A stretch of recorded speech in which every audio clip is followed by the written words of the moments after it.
Hi, everyone. It's Geoff Walker with the WalkerTalks podcast. And today I have Carolyn Wagar with us. Carolyn is a all-star real estate agent with our office and in Ottawa. She is a phenomenal athlete. She is someone that has immense work ethic, which I really want to talk about today. And, why don't we start with a little bit about Carolyn? So background, where are you from? I'm from Williamstown, Ontario. And thanks for having me, Geoff. This is really exciting. I'm glad that you're here. So where is that? Williamstown's east. It's about an hour and 15 minutes east towards Montreal. 20 minutes from Cornwall, if you know Cornwall. Small little town, about 100 people. Brothers, sisters? One full brother, and I have two stepbrothers who came later in life. Older, younger? All three of them are older, 46, 44, and 42. I'm the baby. You're the baby. Yep. You're the baby, but you've done great. Well, right? Thank you. So let's go back a little bit before we talk about real estate and talk about, maybe the current market, what you're seeing. You like sports. I do. This is something that has been ingrained in you for a long time. Why don't you tell everyone about, maybe I'll embarrass you a little bit, but let's go back to your horseback riding days for a second.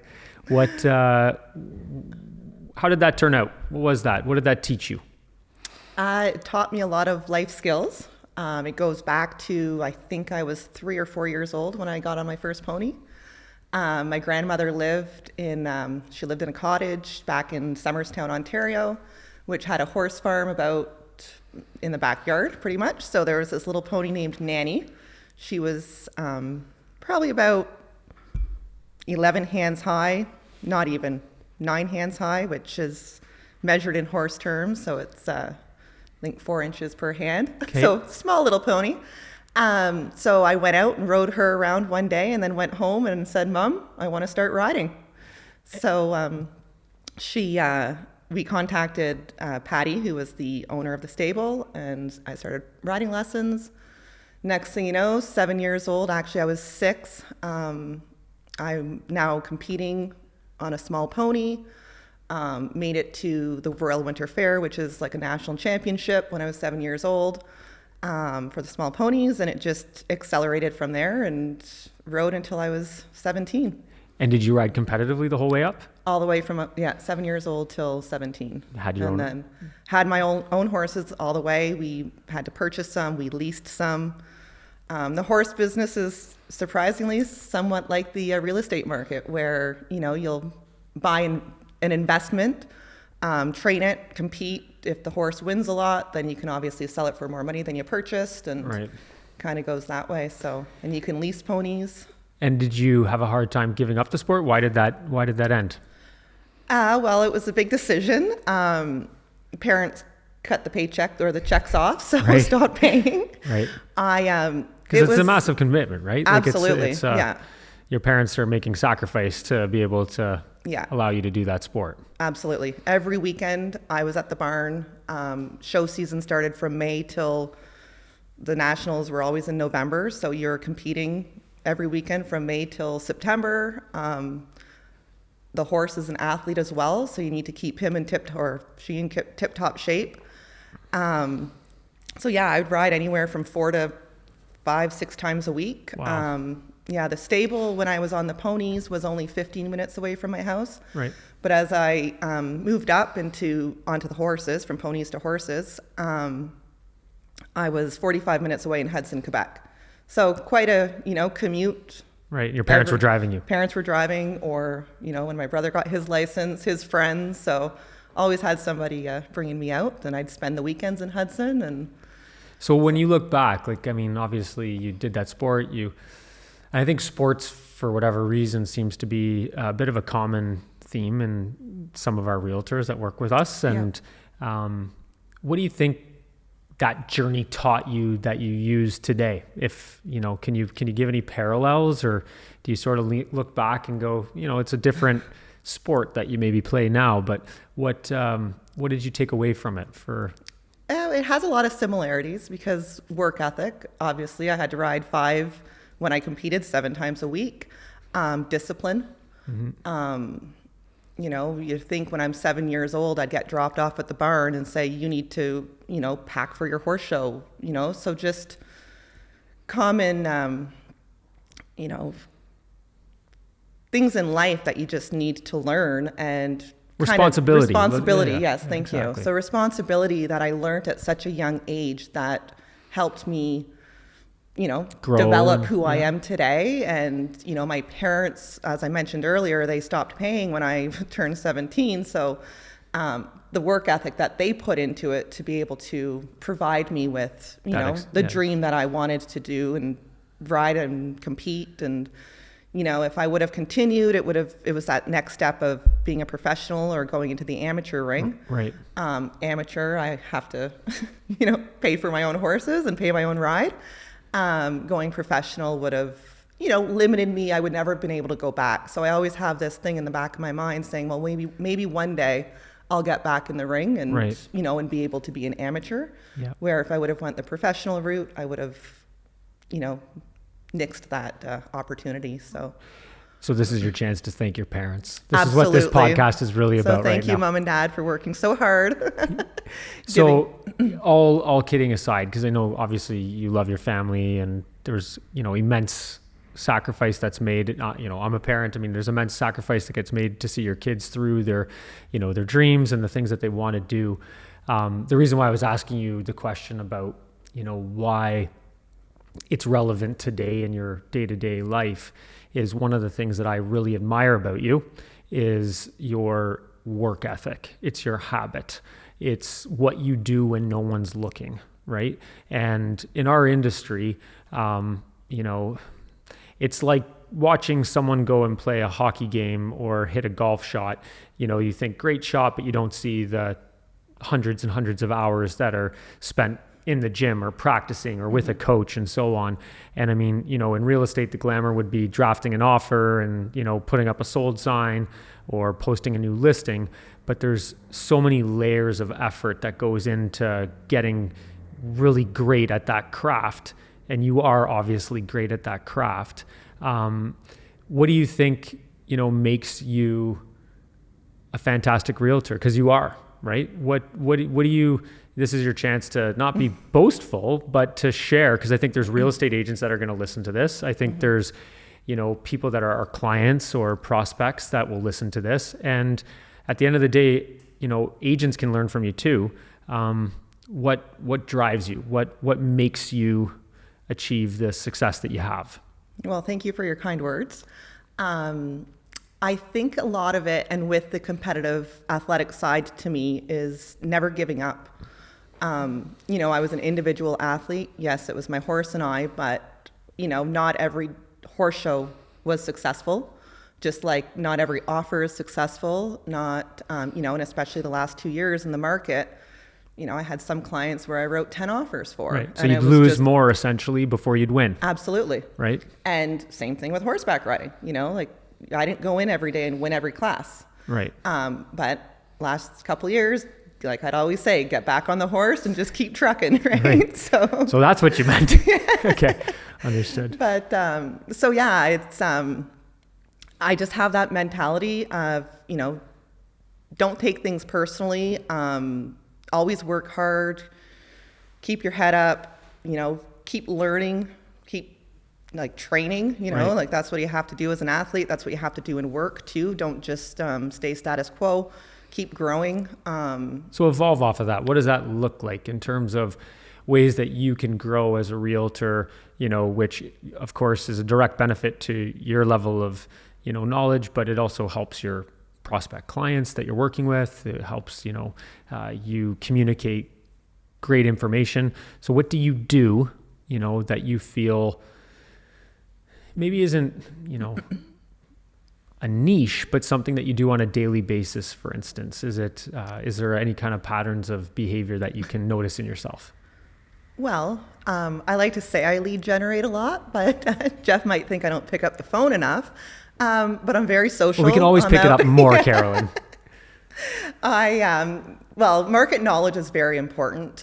Keeping up with the trends of what's going on in the market. Staying in touch with past clients, training, just learning the new techniques to, take care of your client. The new forms, the new paperwork, everything. Yeah. And you take it seriously. Training, absolutely. Yeah, this is my livelihood. I'm, single income. I've got a mortgage to pay. It's not something that I'm doing part-time. I wake up in the morning, I'm into the laptop, into work, figuring out what's going on, what new training courses, webinars, all that stuff to help me gain knowledge and then bring this education to my clients. So, because you truly haven't been in the business that long. Like there's many realtors that have been in the business much longer than you. I think 8 years I'm going on. Which is enough time to figure out if you're good at being a realtor, right? So little things that I notice, because I think these are valuable tips for anybody, but your responsiveness, right? You're one of the fastest, text message writers. You just respond, you like an email goes out, I see the response right away. I send you a message, the response is right away. I know that when you're given an opportunity to work with a lead, you're dealing with it with a smile, but that's a really basic principle. But I think you probably would agree with me that there's a lot of realtors that you might, try to reach out to, and you might not hear from them for 4 or 5 hours. There's some that are great at it, but it's a little quality that, of course, real estate agents appreciate from one another, but also clients appreciate, right? Would you agree with that? Absolutely. Yeah, there's sometimes, I'll reach out, questions on a property I just showed. I hear back from them sometimes 24 hours later, which is fine. Everyone has a life. I get told that sometimes I don't have much of a life. I eat, breathe, sleep real estate. I think it's important to be responsive. Sometimes it does shoot me in the foot once in a while when, You want to try to have a life? I want to try and have a life, and I'm getting text messages at 9 p.m. and I'm like, they're used to my responsiveness in, 10, 15 minutes. So I feel like I have to get back, or first thing in the morning. Right. But, it's fine, because I do love what I do, and it's not a job in my eyes. It's more of a passion, and it's not work. So it's something that I love doing. Which is huge to say, right? Because I think there's a lot of people that go to their job every day and it's just that, it's their job. Yeah. I know real estate is a career for you, but I also know it's your passion. Yeah. So there's less, challenge to do the work that you have to do because you just like what you do. And I'll speak about you for a second. I mean, one of the ways that we measure the success of people is not always based on what they can do in output. In other words, the number of homes that they can sell. I think there's many, agents that measure success based on the number of homes that a person sells. To me, the measure of success is a combination of attitude. It's a combination of willingness to learn. It's a combination of being a team player, of course, being able to manage a client, guide a client, make sure that all the technical components of writing an offer are completed, which, you check all those boxes. But one of the things that stands out, and I've worked with you since we started our new company back in 2018, was your willingness to work with any type of lead. Now this sounds crazy, but and it's sad, but there are some realtors that are happy to work with a renter, and there are some realtors that just want to pass. And to me, one of the greatest measures of someone's character is when they take a lead that's a $1,600 or $1,800 rental, and they treat that person and that lead in the same manner they would of a purchase. Because it is just a fact, a real estate rental lead is going to pay less, and it requires just as much time and actually more paperwork than an offer does. Speak about that for a second, because I think it's crazy, but it's a unique quality, right? Like, it shouldn't be crazy, but it's a unique quality, and I think that plays into your passion. But do you want to talk about that? Yeah, of course. I look at every lead that comes in, whether it's rental, $1 million buyer, $200,000 buyer, as an opportunity, and I really try and relate with whoever I'm working with, whether, rental lead or, first-time home buyer that might not have the budget that some realtors might not want to take on because the paycheck's not going to be as big.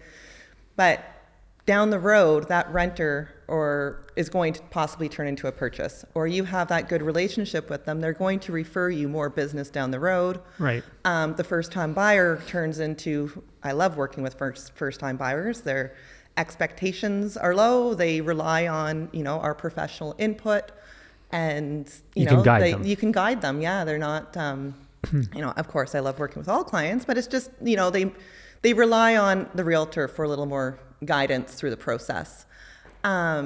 So, I just look at, everybody's the same in my eyes, whether they're which is huge. renting. Yes. And, I'm kind of a chameleon in that sense, where I can just, feel their personality, what they're looking for, who they are, and I try and relate as much as I can to them, just to and make you're good them at getting, feel comfortable. And you're good to get to their level and understand their needs and wants and respect them, right? Like, Absolutely. I mean, and you can guide off of that. And if there's product available, there's product available. And if there isn't, there isn't. And I know you don't mislead, and, that's obviously what all realtors should do. But, it's one of those things where you give realistic information and, let's talk, what's your longest relationship with a buyer? Well, I was currently working with one for 4.5 years. We just, they're closing actually next week on their property. So that's exciting. Yeah. So and then I have another one though. I think we're coming on, actually when I first joined the team, she started looking. So 4 years. Yeah, 4 years. So it's a lot of patience, right? Yes, on both parties' absolutely. part, right? Yeah. And I mean, a lot has changed in 4 years. Buyer went through, a pandemic. You went through a pandemic. The interest rates that have changed so dramatically over the last year, right? Yeah. And you still maintain that relationship. Talk to me a little bit about your current passions outside of real estate for a second before we talk about the current market and what's happening and what you see for 2023. Carolyn, I will say, obviously, was a horseback rider and of course a competitive one. To me, she's a competitive realtor now. That's another sport. But what else do you like to do? Well, I've taken a liking to golf. And started playing some tournaments last year. I was successful in one. How'd you do in that? I ended up winning the B Club Championship. So that was exciting. First tournament I played in. I love playing tennis. I just have an athletic, my family is very athletic. I had that background. We always played competitive sports. Tennis, I love playing. Skiing, winter, we've had a great winter for skiing, lots of snow. So, right. But yeah, golf, I'd have to say, is my next sport that I've really, I've taken on for the competitive side, and I plan to play in more tournaments this summer. And yeah. And how uncomfortable was it playing in your first tournament? Like I know you've practiced a lot, yeah. right? You're. Well, I play a lot. I don't practice. Okay, so you play a lot, but you got a coach. Yes, right? I was taking some lessons. Some lessons, and leaning on a professional to give you guidance and help you, obviously, for tournament. But how was it playing in your first tournament? Like, did you want to throw up or? Well, no, not really. I have actually. This is more nervous than playing in a golf tournament and competing on a horse. You're doing great. You're doing great. No, I just have that mindset whenever I go into a competitive. I think it's more like on the sports side of things that just go out and do your best. And, like in horseback riding, it was, okay, your next round is only better than what you just did, right? Your next class is better than the last ribbon you won. Same with golf, like every shot, you can't think of the last shot you took, you're moving on to the next shot. And I had a mindset where it was kind of just, I went out there like the oblivious golfer and said, I just need to go and hit one shot after the other and see how I do. And my first round, I was absolutely awful. And got up, it was a 3-day tournament. So I got up the next day and it was like an 8:00 tee time and went out and had the best round of my life. And then day 3, same thing. And a no quit attitude. A no quit attitude, yeah. And didn't go in I went in saying, okay, I have to score well today. But there was no pressure on me because it's not like, there might be a little pressure next year because I'm coming in as like, the defending reigning champion. Yeah. Or the reigning champion. Yeah. But hopefully I win again. But my goal is to go up into the A-class champion. So to me, division. it all ties together. I work with you on a daily basis, and we've enjoyed, of course, having you as a member of our group, and you're a contributing member of our group. And to me, it's the combination of that no quit attitude, finding the positive, in a world where unfortunately there's so much negative. Absolutely. Right. And you've had times where I've worked with you where I can tell that you're putting your heart and soul into clients. So there's, mass energy being spent, and you can become exhausted from that, right? I mean, it's hard to do your job. I mean, anybody asks me, who works the most amount of hours, like, it is what it is. It's okay to say it. It's you, right? Like, it's you, like you said, you live and breathe it, and it's just learning how to have maybe a little bit of balance, right? But with that being said, I admire what you've done with us. It takes a lot, and I've worked in the industry this will be my 21st year. I can truly say I've never seen someone that works on a team that is capable to manage the amount of balancing between clients, inspections, dealing with meetings, prospecting, as well as you have, and having a consistent, more importantly, because I think, agents can have little runs, but you've had a consistent result. And, that just goes part and parcel with the work ethic and the attitude that you probably had ingrained in you with your parents and with the horseback riding and now the golf and so on. So to say the least, we're proud of you, right? Oh, thank you. Yeah, I think you know that, but it's, you deserve that acknowledgement. Yeah, thank you. So Carolyn in our office, she also, it's something that I've been trying to crack the code on, I'll say, but she's not wanted to break away from really working with buyers, right? Like, you've had, sellers that of course you can work with, you're very capable to do it, but you seem to like to work with buyers. And this is a great opportunity for me to figure out why. I just love it. You're going to laugh, but I know a lot of agents get overwhelmed. Like, for example, I have a house hunting trip coming in this weekend, and I've got, I think, 13 properties to show in one day. And, I am able to schedule my day perfectly and, get all the time set. And, we have 30-minute showing time. So it gets a little tricky at times, and you can't overlap. But and you got to weather. me, that's the competitive side. It's like, how can I do this and plan my day perfectly and make sure I'm on time for all my appointments? Because, as you know, I don't like being late. Right. And so it's the challenge that I love, and then the joy of the buyer when they get their house. Right. They're always so happy, no matter what. Like, even in the market, whenever, you're paying 50, 75, 100,000 over asking, they were happy because they got the house, right? Yeah. So it's like, they don't have like, oh, did I overpay? It's like, no, I'm just so excited I got this place. Or, when you're negotiating and you get $10,000 or $15,000, $20,000 off, they're ecstatic. So it's a very rewarding side of the job. And selling, of course, is too, because, you're selling someone's biggest asset.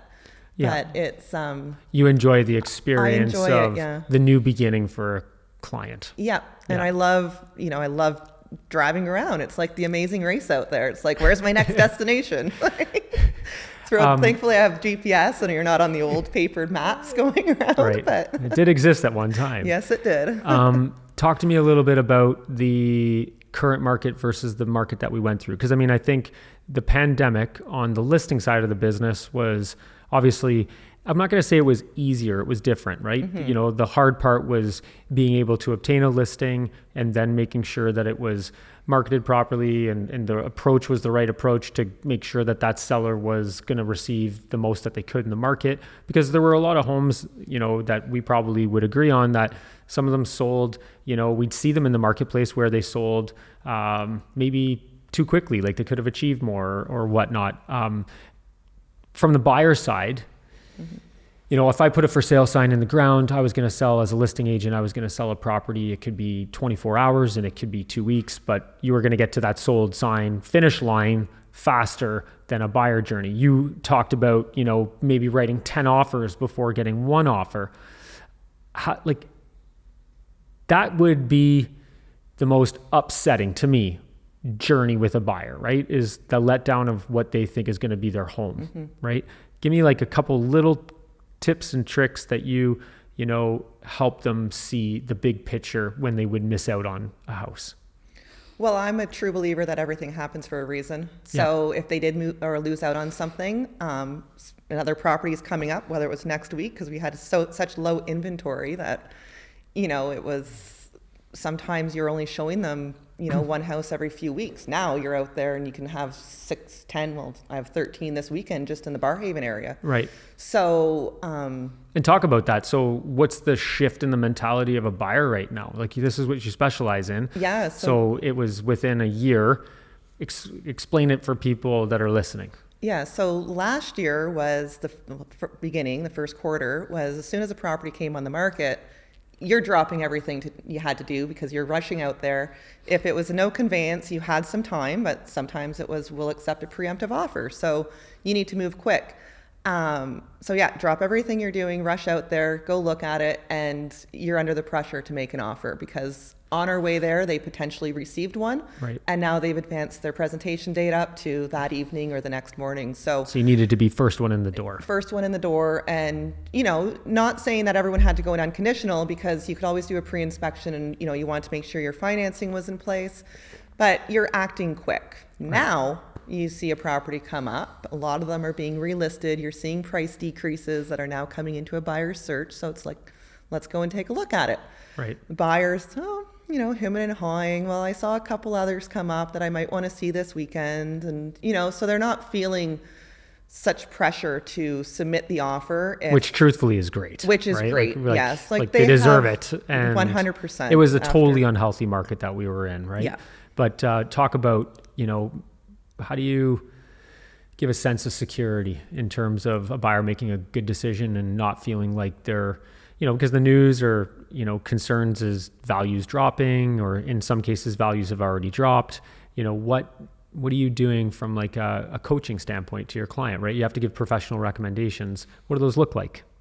Well, absolutely. Like in this market, we want to bring up comparables and see what's selling, making sure that they are listed at fair market value, because we're seeing multiple offers again. They're happening. Yeah. They're not selling for, 20% more than asking. It's more like 1 to 3% maybe. Right. Especially if it's priced right and it's in a great location. Yeah, exactly. So, the buyer needs to rely on the realtor to know the market knowledge of that area. If the house is priced properly, if you are submitting an offer, you can have conditions. You can go ahead and do your home inspection and have your financing, making sure that you're qualified to buy it. And with the interest rates going up, it's important that you do have a new, pre-approval and you're okay to move forward, because if it's expired and the rates have gone up, it might change your buying power. But I think buyers have more peace of mind moving forward on really any property now, because they can do an inspection and they know what they're buying. So they have that peace of mind moving forward.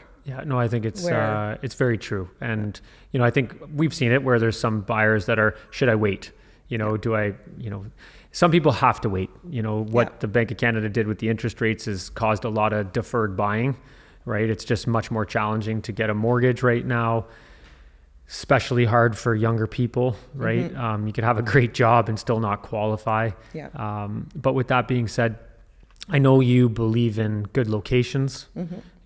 I know that you're going to try to work on a buyer to maybe pay the extra 5-10% to get onto a better street than maybe the product that's on a busier street that might be a little bit less, but I know it's because it's a better investment. Mm-hmm. So do you feel right now that if a buyer purchases, as long as they have a, I'll call it medium to long-term plan with that property, so medium to long term to me would be 3 years plus. Mm-hmm.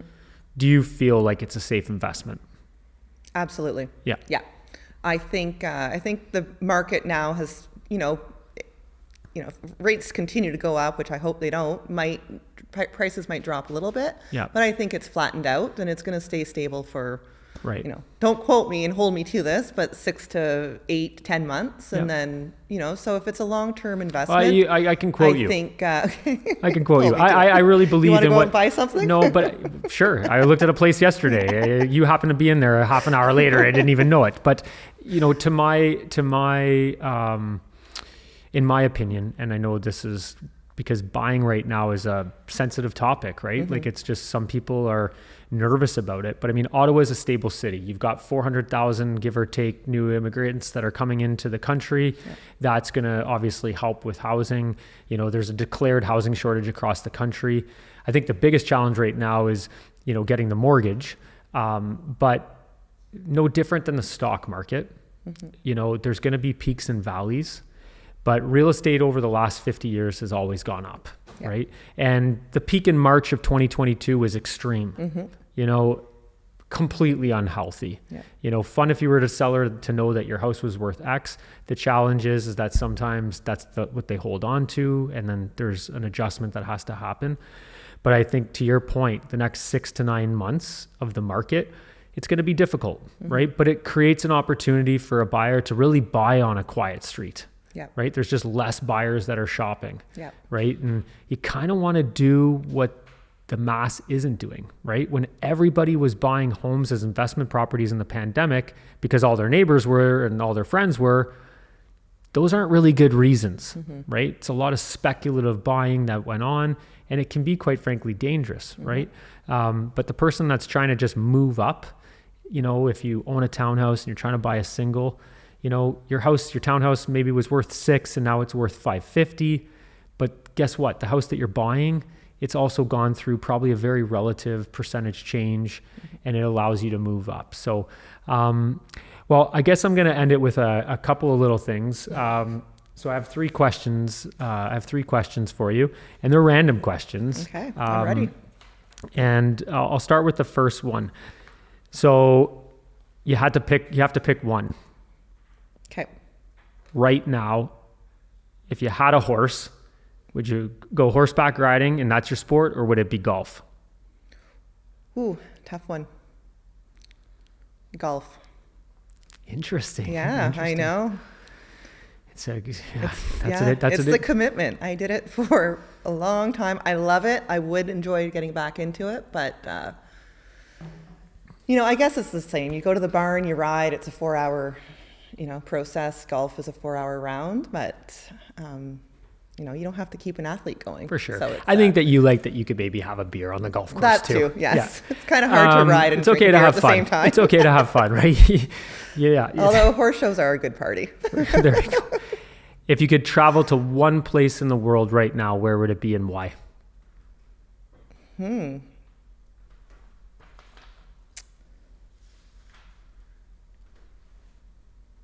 That's a good question.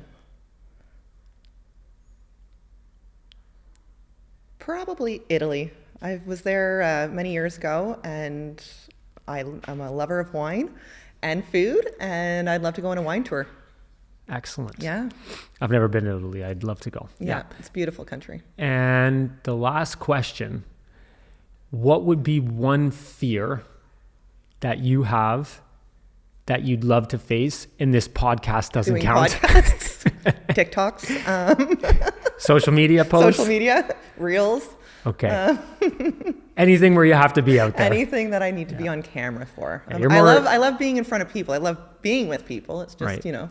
Well, you did a great job today. And you know what? If you do hard things. I know. We got to go out and do hard things. You grow as a person. Absolutely. Right? So I appreciate that you came and joined us. I know that, you know, it's not something that's easy for everybody. And, you know, you faced a fear. I know you did. Yeah, no, and it was a lot of fun. And you did a great job at it.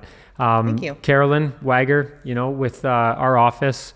And if you ever have any questions about buying, you know, she is, of course, selling as well. But on the buy side, she's our specialist that, you know, will take good care of you. And she's definitely a person that also gives back to other realtors. If you're a realtor that has questions, you can reach out to her. And if you have any questions, you can put them in the comments below. And if you have any ideas on topics that you'd like to hear us talk about, until then, this is the WalkerTalks podcast. And thanks very much for watching, and thanks very much for listening. Thank you.